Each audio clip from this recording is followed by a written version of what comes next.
L'ANL, l'armée nationale libyenne, est en manœuvre dans le désert depuis quelques heures.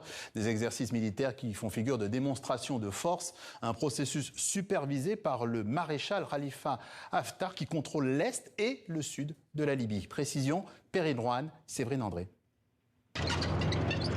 Chars de combat, navires militaires et portraits géants du maréchal Khalifa Haftar à la tête de l'armée nationale libyenne. Celle-ci mène depuis ce samedi des exercices militaires dans le désert, une véritable démonstration de force. C'est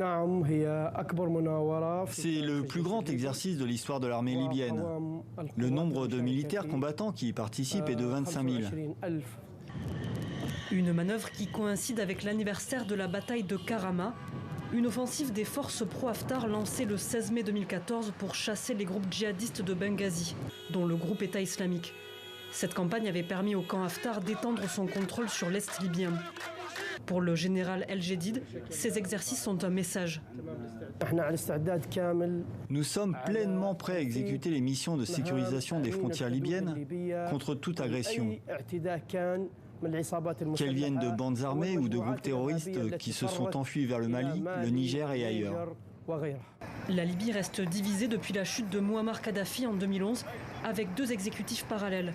Tripoli à l'ouest, dont le gouvernement est reconnu par la communauté internationale.